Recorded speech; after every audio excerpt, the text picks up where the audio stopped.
You have to make a decision. It's like a marriage. Okay. So if Sasha and I have a rough, we're very, very transparent. We had about 3 weeks before we went to that business trip.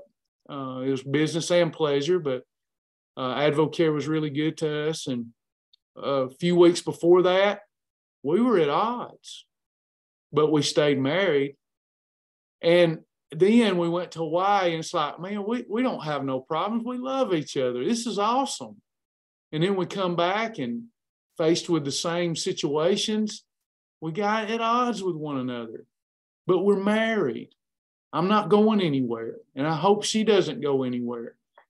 You have good days and bad, and I know the feeling's going to come back where we're romantic and in love again, because it comes and goes. Right, everybody? All you married folks know what I mean? I know that you do. Until you view something that I think is probably the most important part of your life, until you view your eating lifestyle. How many of us, I know I'm going on too long about this. This is for everybody. Think about your mate right now. You think about them a lot if you love them, whether you're angry or happy with them, whatever. But I'll bet you if you stop and you really think about it and do soul searching, I'll bet that you think about food more than you think about your significant other.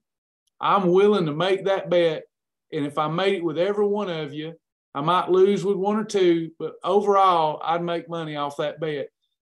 Because all of us, we get up thinking about what we're going to eat. It's become a compulsion, a compulsive behavior.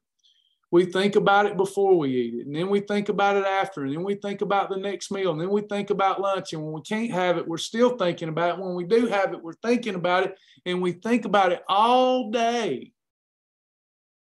And the problem is you're utilizing food incorrectly, and you're not investing the time to educate and rewire and remap your brain and how you think about food. This is serious stuff.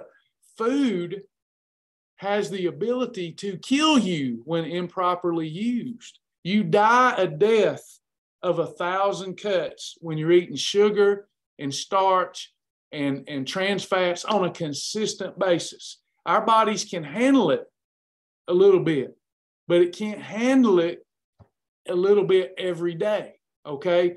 So I said all that to say, how do we get rid of these withdrawal symptoms? Once and for all, you stay consistent and true to the lifestyle that in your childlike heart and brain that you said, I'm marrying the lifestyle. I'm not dating it anymore. I do it on the days I want to do it. I do it on the days I don't want to do it. Some days I can't stand it. Some days I love it, but I do it anyway because I haven't found anything that's going to help me any better, anything any more practical, sustainable, or fun. So I got to do it. And then with consistency, you go critical. You go from a carbohydrate-dependent metabolism, sugar-dependent metabolism for your energy, to a fat-adapted metabolism. That's why we have that calendar for you to see, hey, I'm being consistent. And your body is forced to evolve and switch gears. And then all of a sudden, those withdrawals are gone. They're not pronounced anymore. It's consistency. The hard thing that I was going to say before I leave this topic, can I have permission to wound you? The Bible says the wounds of a friend are faithful, but the kisses of an enemy are deceitful.